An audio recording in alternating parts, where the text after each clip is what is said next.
In the Cold War, information is power. In a bid to outdo each other, the Soviet Union and the United States of America conceive of new ways to obtain information that will see them gain an edge in technological supremacy. So there's a certain kind of existential threat that the Cold War forced upon the military and compelled it to act in ways that produced, almost by accident, the underlying communication infrastructure that we see today. Data collection manifests through espionage, deception, and invention. There were Russian specialists gathering information on new American ways of warfare to produce countermeasures. High-altitude spy planes and space satellites observe military maneuvers and state secrets. Global communication networks and espionage technology will go on to inspire the future technology of the digital age. The Cold War, a decades-long struggle between two superpowers and former allies, the United States of America and the Soviet Union. But beyond the ideological divide of capitalism and communism was a battle of another kind, one for technological supremacy. And for each of these systems, science and technology were critical for how they were going to thrive and grow and bring prosperity and justice for their people. Experimentation with nuclear power, innovation of weapons technology, exploitation of science capabilities. The entire space program, you could argue, was a creature of the Cold War. A race for scientific supremacy that lifts humanity beyond Earth's atmosphere, drags the world to the brink of nuclear annihilation, and launches decades of research into scientific and engineering marvels that continue to define the modern world.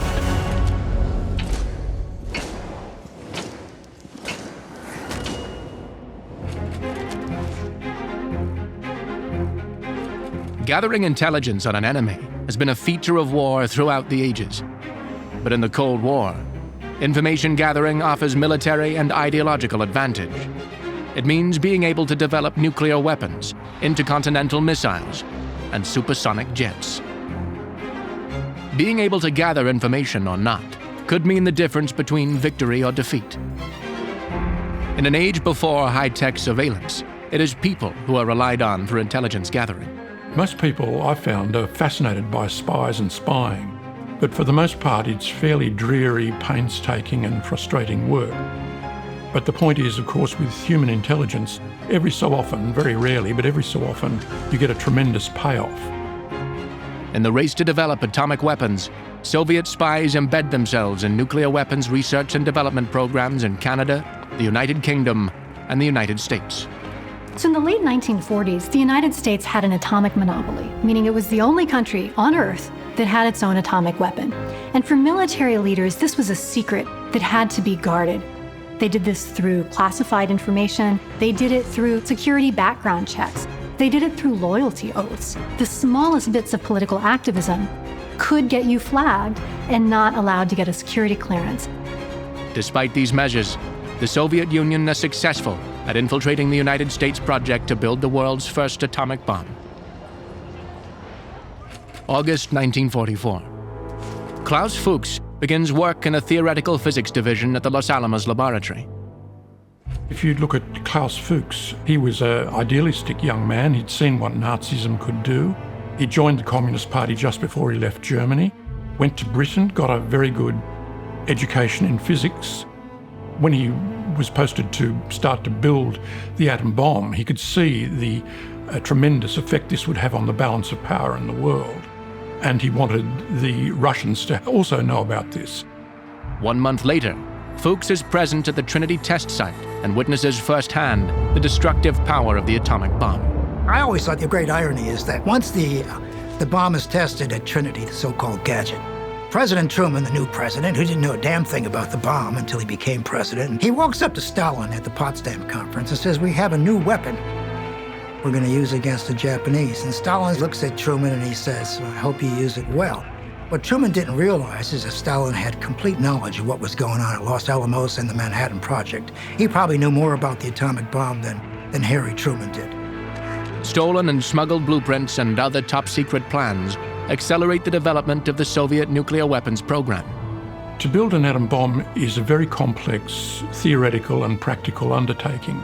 And the sort of information that the atomic spies got back to the Russians was general plans on how to build the bomb, but most importantly, it was how to avoid going down rabbit burrows that didn't lead anywhere.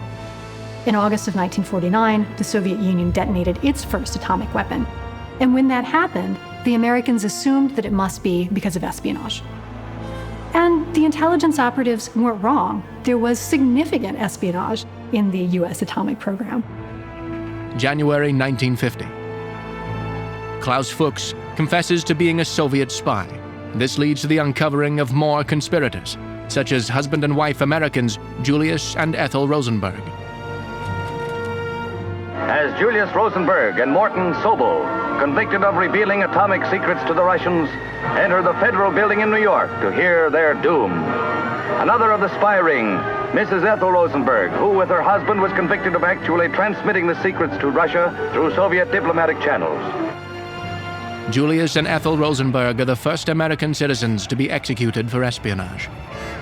Done by electric chair at New York State's Sing Sing prison in 1953. Early information collected during the Cold War relied on spies, feet on the ground. But as technology advances, the use of high-altitude reconnaissance planes becomes an important way of gathering information during the Cold War.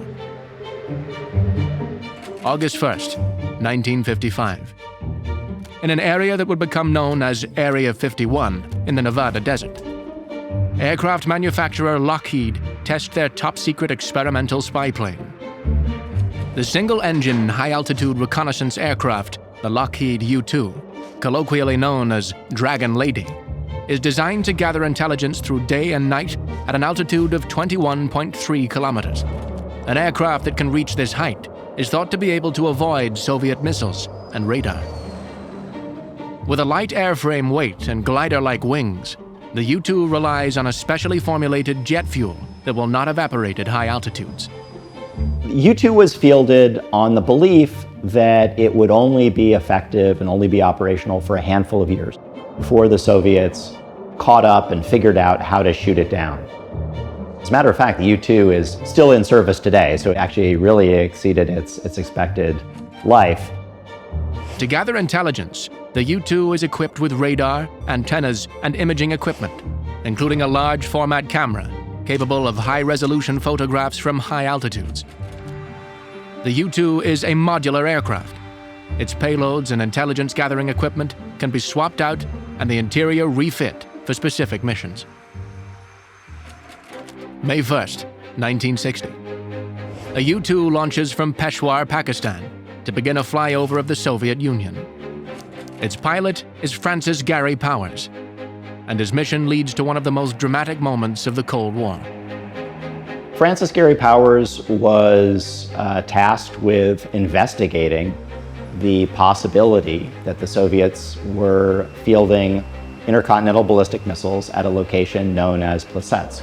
So in other words, Powers went on his mission to try to figure out whether there was a missile gap or not. The aircraft is detected by Soviet air defenses, and a Su-9 scrambles, attempting to bring down the American aircraft. The mission is abandoned when they fail to intercept the U-2. The American spy plane flies on, now passing above a Soviet surface-to-air missile battalion. The Soviets have another chance. This time they seize upon it. A V-750 VN missile is deployed from the Soviet S-75 high-altitude air defense system. The missile zeroes in on the spy plane, detonating behind the U-2, damaging its tail and wings. Francis Gary Powers is lucky to escape, parachuting away before a second missile strikes. The information-gathering advantage that America momentarily had plummets as the aircraft scatters in ruins on the outskirts of the Soviet township Sverdlovsk. And now the Soviets have two important information sources: the captured pilot and the wreck of the U-2 spy plane. One they interrogate, the other they study. On display in Moscow, what's alleged to be the wreckage of the U-2 spy plane, which Russia claims to have shot down by rocket. A public trial for Powers follows. It's the Hall of Columns in Moscow, scene of many a previous Russian trial. And now, Francis Gary Powers, pilot of the American U-2 spy plane shot down over Russia, faced the judges with composure. He behaved with dignity throughout his ordeal, though his life was possibly at stake. August 19th, 1960. Francis Gary Powers is convicted of espionage and sentenced to 10 years of confinement. 3 in prison, the remainder in a labor camp. Had the US-built Blackbird SR-71 been operational for Francis Gary Powers' mission into Soviet airspace, things might have turned out differently. With a mind towards Soviet countermeasures, Lockheed and the Air Force and the CIA developed the SR-71 as a high-flying, fast strategic reconnaissance aircraft. The next step in the competition after the Soviets figured out how to shoot down the U-2. Developed as a black project, one that is unacknowledged by government, military, personnel, or contractors, the Blackbird SR-71 holds the record as the highest and fastest flying, air-breathing manned aircraft on Earth. Living up to their motto, peace through surveillance, by providing information for the security of the United States and the free world. The SR-71 in a single flight has flown over 15,000 miles. On one mission, it is capable of mapping a section of the world equal to a path 60 miles wide from San Francisco to New York. Axial flow turbojet engines power the SR-71 to a cruising speed above Mach 3. It can do this at altitudes above 24.3 kilometers. The SR-71 avoids missiles in a very simple way, by accelerating. However, flying at such high speed and altitude increases atmospheric friction, which may heat the fuselage to melting point. For that reason, the aircraft is built from a lightweight and heat-resistant material, titanium. And in the Cold War, the largest supplier of this rare material is America's superpower rival, the Soviet Union. Now, the Americans resort to classic Cold War subterfuge. They establish offshore shell companies, which they use to purchase large amounts of titanium, which they export back to Area 51 in Nevada. Several weeks prior to the Blackbird's maiden flight, and after 2 years in a Soviet prison, U-2 pilot Francis Gary Powers is released as part of a prisoner exchange program between the US FBI and the Soviet KGB. The shootdown of Powers' U-2, his capture, his subsequent show trial, led to a suspension of overflights of the Soviet Union. So it would fall upon the development of reconnaissance satellites to carry on that strategic reconnaissance of the Soviet Union. A new kind of warfare is harnessed, one in which communication, observation, and photo reconnaissance satellites watch, listen, and learn. July 1st, 1957. The start of the International Geophysical Year. One of the most ambitious programs for international scientific cooperation during the Cold War was something called the International Geophysical Year, or IGY for short. It actually lasted 18 months instead of a year. It involved nearly 70 countries who cooperated to gather information about the natural world. A period where Cold War tensions briefly thaw, and scientific and technological innovation proves that the Soviets and Americans possess advanced technological capabilities. When we talk about the IGY today, one of the reasons we remember it is because the IGY was what led to satellites. Both the United States and the Soviet Union said that they would attempt to launch an artificial satellite during the IGY. In May of 1957, those charged with the United States satellite program determined that small satellite spheres would be launched as test vehicles during 1957. The first of these test vehicles is planned to be launched in December of this year. But as the eyes of the world look skyward, it is not an American achievement they witness. October 4th, 1957. The world's first artificial satellite, Sputnik, is launched by the Soviet Union. At 58 centimeters in diameter, The aluminium sphere completes an orbit of the Earth approximately every 98 minutes. Sputnik 1, or as it was called, SP, or Sputnik First, or PS, Prostoi Sputnik. It was really a very simple satellite. In terms of technical complexity, it is comparable to school satellites that are now built in some classrooms. At the time, it was a first. It was important as a demonstration that humans can do something more than simply reach space. The world's population looks up as Sputnik tracks through Earth's lower orbit, passing above suburban homes. A faint radio signal, a Soviet heartbeat in space. All round the world we listen. All round the world it makes headline news. As the political theorist Hannah Arendt once observed, the launch of Sputnik meant that for the first time humans could observe like a god down upon Earth itself, from outside of itself. We were an observer observing our own world for the first time. The space era started with the satellite, because humans learned not only to launch something very high up, but also how to get something out to the near-Earth orbit, and to leave it in space for quite a long time, and to use it in some ways. For example, not a lot of people know, but the signals of the first satellite acted as a practical demonstration of the possibilities of the employment of satellite navigation systems. So it's GPS, GLONASS, Beidou, Galileo, everything that is now created. All this was born from the first satellite, from those beep-beep signals that were heard by radio lovers in those years from the sky. The United States' efforts to launch their own satellite were hampered by inefficiencies in the development of rocket systems. At least until Sputnik, the United States really refused to centralize or even plan its scientific priorities. But also inter-service rivalries between the different military agencies meant that in the mid-1950s, the Army and the Navy and the Air Force were all working on their own rocket systems. And one consequence of this was that the Soviet Union beat the United States into space. Following the launch of Sputnik, US President Eisenhower looks for a response. And immediately, President Eisenhower looked around and said, who do we have? What have we got? Eisenhower wanted to do something more civilian than not.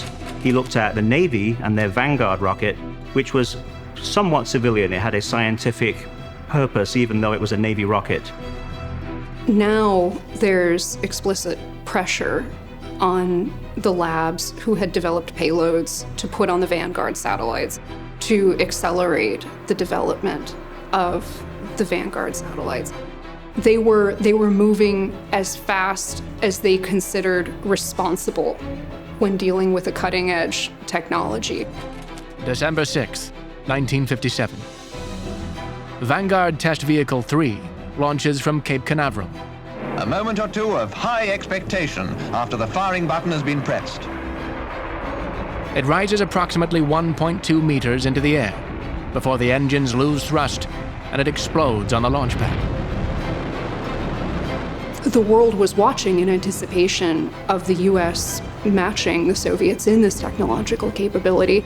Instead, Vanguard goes up in flames. The launch vehicle collapses onto the launch pad. The satellite actually went bouncing across the tarmac. And so, in addition to being a big technological disappointment to scientists and engineers, this is also a geopolitically significant event that's viewed as a symbolic failure on the US's part.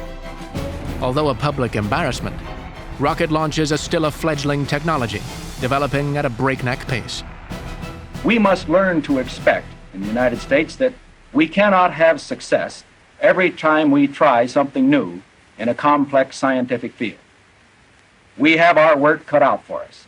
We are behind now in the satellite field. We will not stay that way.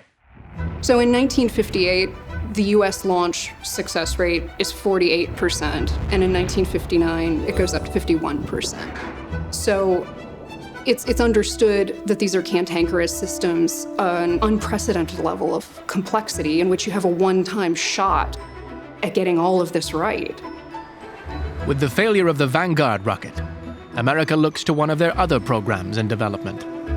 This one under the guidance of Werner von Braun, who with his team at the Army Ballistic Missile Agency have been working on launch systems based on the German V-2 rocket technology. They'd taken that Nazi war rocket and actually built it and expanded it and made it bigger. It was capable of putting a satellite into space. It was capable of putting a satellite into space a year before. They just hadn't been given the go-ahead. So as soon as they said, can you do it in 60 days? They said, we can do it in half of that. And within a very short amount of time, Explorer 1, the Americans' first satellite, was launched into space by that German team. January 31st, 1958. The Explorer 1, designed and built at the Jet Propulsion Laboratory in California, is successfully launched by a modified Jupiter C rocket. We may be sure that a great sigh of relief accompanied the Explorer as it soared away into outer space, exactly according to plan. The first U.S. satellite in space is equipped with instrumentation to measure the radiation environment in Earth's orbit. It discovers that two donut-shaped radiation belts, trapped by magnetic fields, loop around the Earth. These belts, now known as the Van Allen radiation belts, are named after Dr. James Van Allen, who along with his graduate students at the University of Iowa, designed the instrumentation for the satellite. This discovery provides important data for later space research and is considered a major discovery during the International Geophysical Year. March 17th, 1958. Vanguard Test Vehicle 4 successfully launches the Vanguard 1 satellite. The Vanguard project may have been unsuccessful in its original goal, but with the successful launch of Vanguard 1, it can lay claim to another milestone. Today, it is the oldest satellite in Earth's orbit. Vanguard 1 is still in orbit, and I believe that the last estimate was that it'll remain in orbit about 600 more years. With Sputnik, the Soviet Union has won the race for the first satellite in Earth's orbit. But it sets an important precedent the United States plan on using to their advantage. And in some ways, Sputnik wasn't entirely a disaster for American leaders because it established the right of overflight, which the Americans wanted so that it could conduct high-altitude surveillance, either through U-2 airplanes or later through reconnaissance satellites. As the Cold War plays out and technology launches humanity skyward, communication technology changes the way information can be harvested. Satellites are soon equipped with television and photographic capabilities. They become eyes in the sky. So there was a nascent military intelligence program, hadn't been quite approved. In fact, it was the first thing approved after Sputnik. Eisenhower approved a program called Corona, which is launching a camera with recoverable film pods. The Corona project had been approved by President Dwight Eisenhower in 1958, but moves forward rapidly following the shooting down of Francis Gary Powers' U-2 spy plane. Conducted under the cover of the Discoverer program, the United States Air Force tells the public that these satellites are gathering data on environmental conditions from space. Discoverer 13 roars aloft from a California launching pad. It's lucky 13 because after 17 orbital passes around the Earth, the missile's payload, a data capsule, is dropped to Earth and recovered. The true purpose of the project is to launch reconnaissance satellites intended to photograph areas of the Soviet Union inaccessible to spy planes. August 19th, 1960. Discoverer 14 launches into polar orbit. It carries a single panoramic camera and 9 kilograms of film. They took images of the Earth's surface, and then they ejected these capsules with the film, and those capsules were recovered midair by aircraft. Capsules had parachutes on them, and it was the job of the aircraft with a big cable device on the front of it to snatch those capsules as they were descending out of midair. They're trying to catch a capsule parachuting down from satellite Discoverer, and the men in the flying boxcar succeed at the second attempt. During its 17 orbits of the Earth, Discoverer 14 covers more than 2.4 million square kilometers of Soviet territory and produces more images than all earlier U-2 missions combined. Over the course of its 12 years, the Corona program takes over 800,000 images from space, providing vital intelligence on sites associated with ballistic missiles and nuclear energy. Interestingly, this knowledge meant we need not overreact to conjectures about threats, but rather expend our defense resources more realistically. The advent of reconnaissance satellites certainly gave the United States a greater understanding of the Soviet Union. It did away with the perception of a missile gap, for example. It gave us better understanding of Soviet research and development. It allowed us to monitor the size of the Soviet nuclear arsenal. Corona is now history. It stands as an important point in time. The first, the longest, and most successful of the nation's intelligence programs to date. Corona explored and conquered the unknowns of space reconnaissance. And it opened the way for more sophisticated follow-on systems. Images, data, surveillance, vast tomes of information are now transmitted via communication satellites. During the Cold War, information is conveyed, collected, and captured through technological innovation. Military-funded research programs and the rise of computer technology combine to change how information is gathered and distributed. Prior to and during the early years of the Cold War, computers used by the military were bulky and cumbersome. ENIAC, or Electronic Numerical Integrator and Computer, analyzed ballistics vulnerability and lethality at the United States Ballistics Research Laboratory. It is considered the world's first electronic digital computer. What would take a scientist a day to calculate, ENIAC achieved in less than a minute. Operational from the mid-1940s to the mid-1950s, ENIAC programs included calculating the feasibility of thermonuclear weapons, instrumental during the research and development phase of the hydrogen bomb.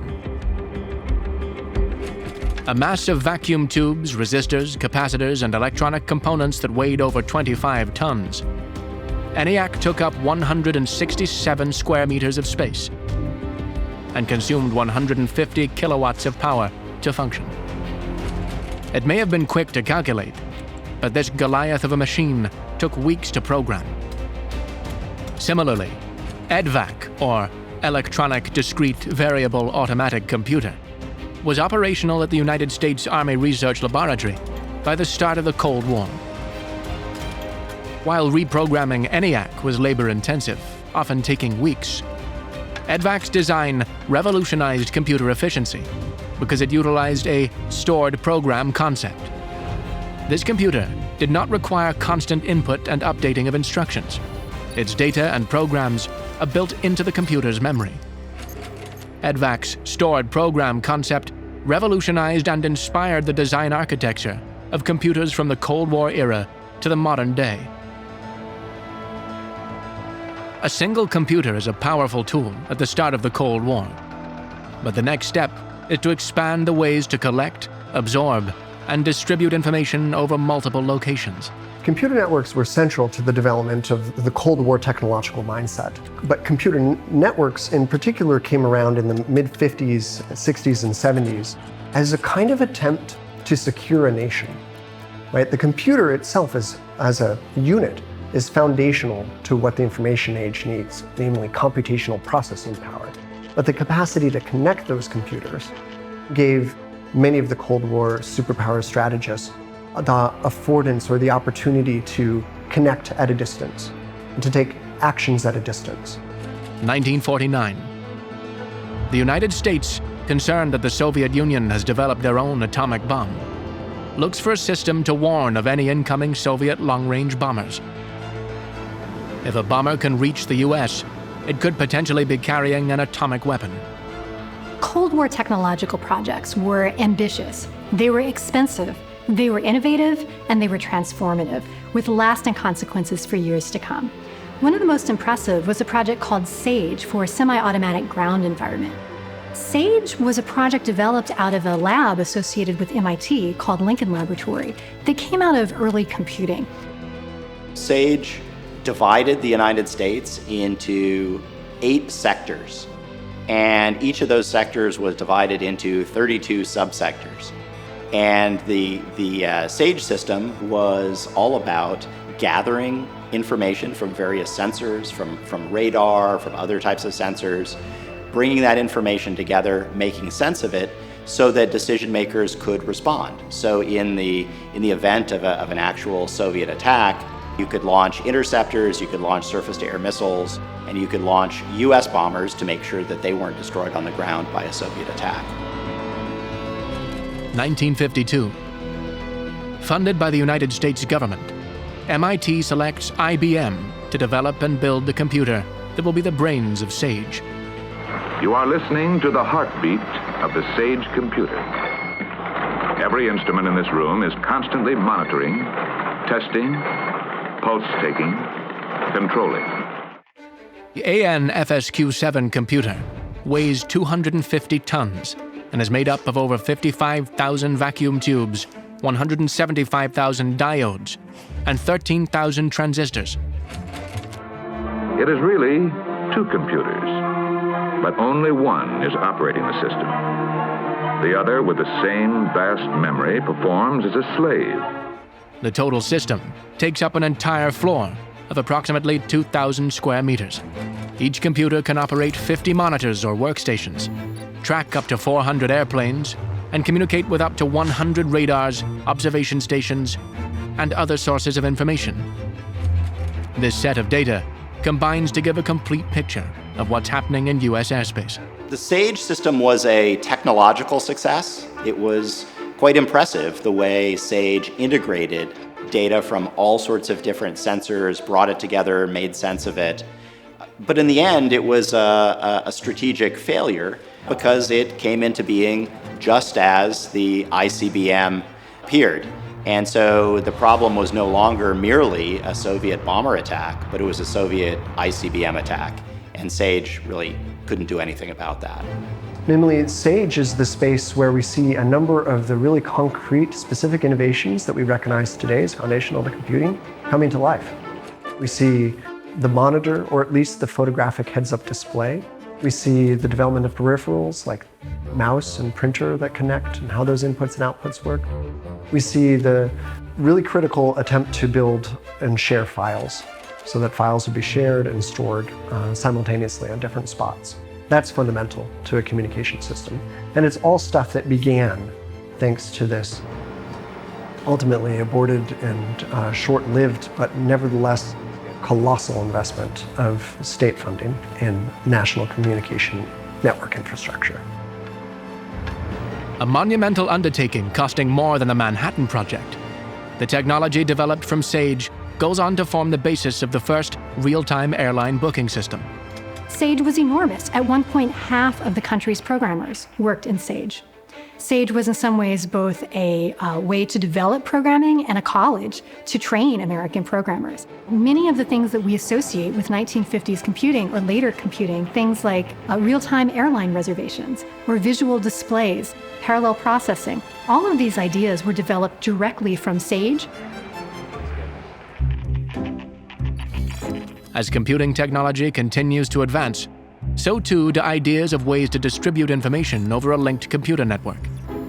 So this kind of communication grid, communication infrastructure through computer networks might mean that generals could communicate in the event of a nuclear attack.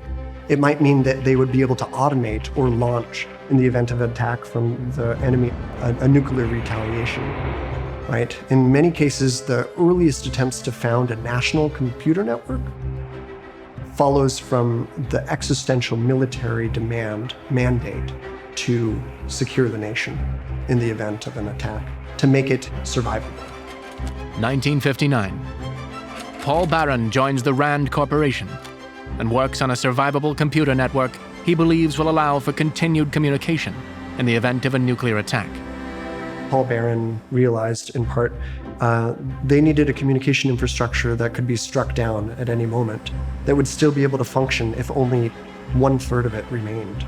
Barron works on an idea of dividing up information into what he calls message blocks before sending them out across a network. 1965. Donald Davis at the National Physical Laboratory in the UK independently comes to the same solution as Paul Barron. He refers to his idea as packet switching. Now, packet switching protocols are fairly straightforward. Effectively, you take the message that the sender wants to send to the receiver, you break it up into a number of packets, effectively envelopes.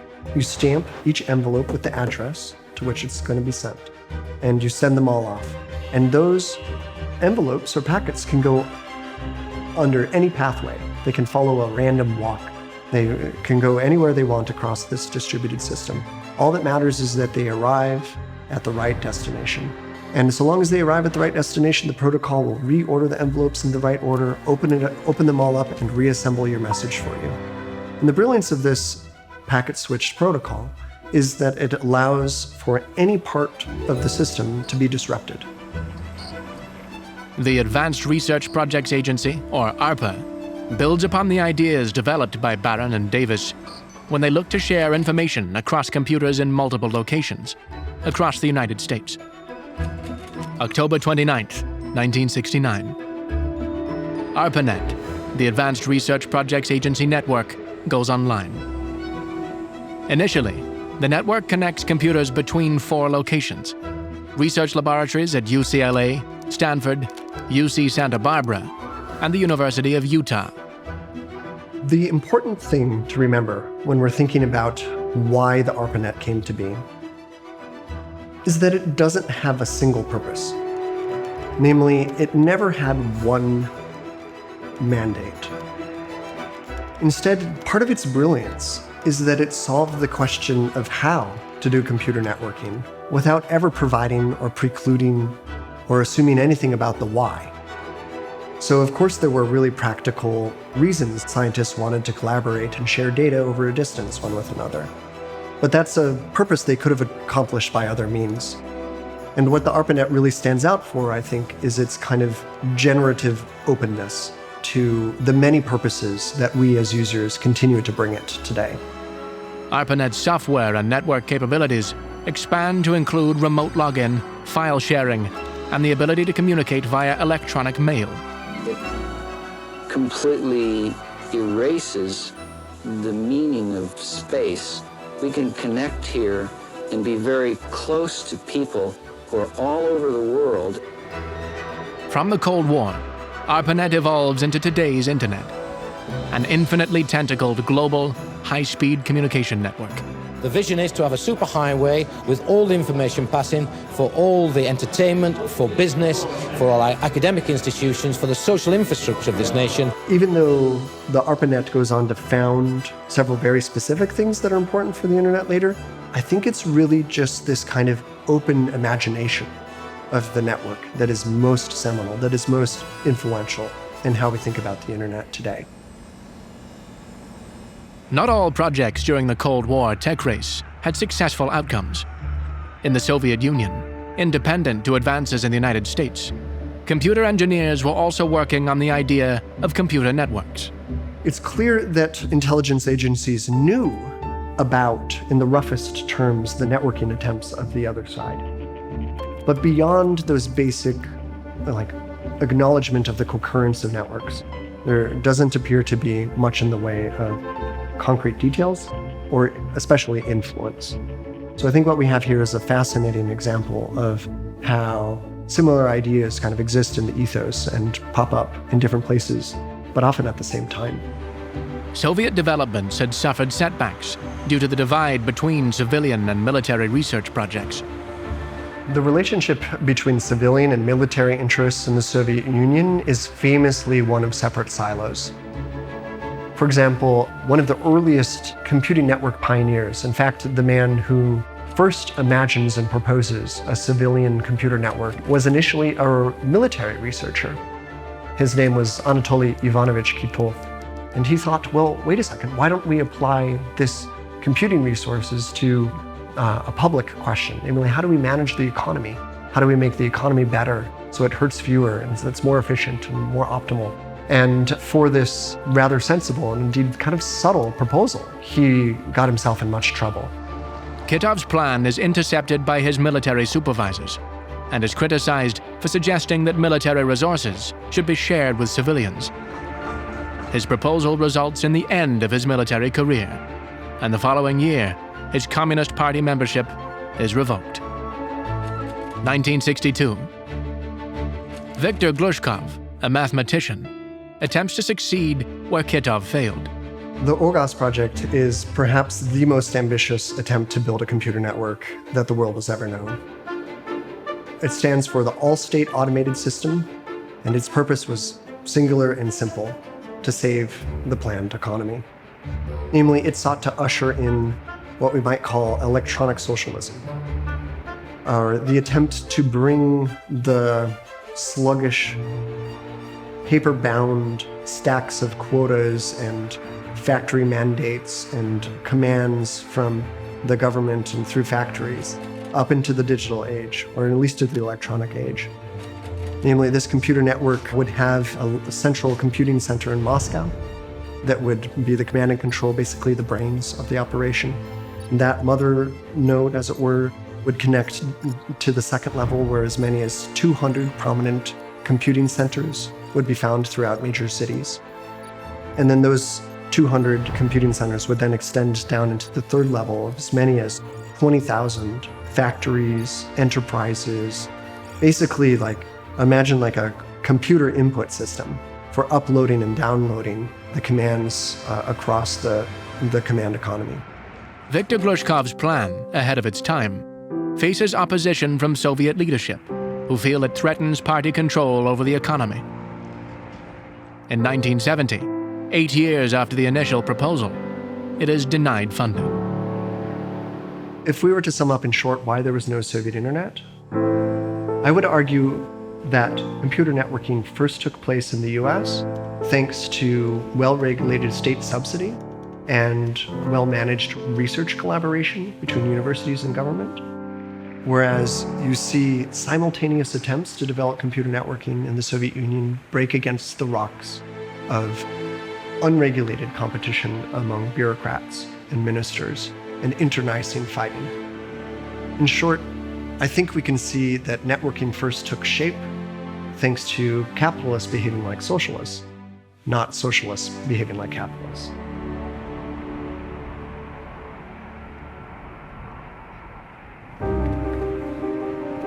The Soviet Union's unsuccessful attempts to develop a computer network were not the only projects that ultimately failed to live up to their potential. In the latter stages of the Cold War, US President Ronald Reagan looks to go beyond early warning systems such as SAGE and its successors. March 23, 1983. In a televised address, Reagan calls upon the scientific community to develop new technology to combat potential Soviet nuclear strikes. I call upon the scientific community in our country, those who gave us nuclear weapons, to turn their great talents now to the cause of mankind and world peace, to give us the means of rendering these nuclear weapons impotent and obsolete. Tonight, I'm taking an important first step. I am directing a comprehensive and intensive effort to define a long-term research and development program to begin to achieve our ultimate goal of eliminating the threat posed by strategic nuclear missiles. Ronald Reagan, I think, is justifiably seen as a Cold Warrior, but he also really abhorred nuclear weapons, and he actually had a vision of a world without nuclear weapons.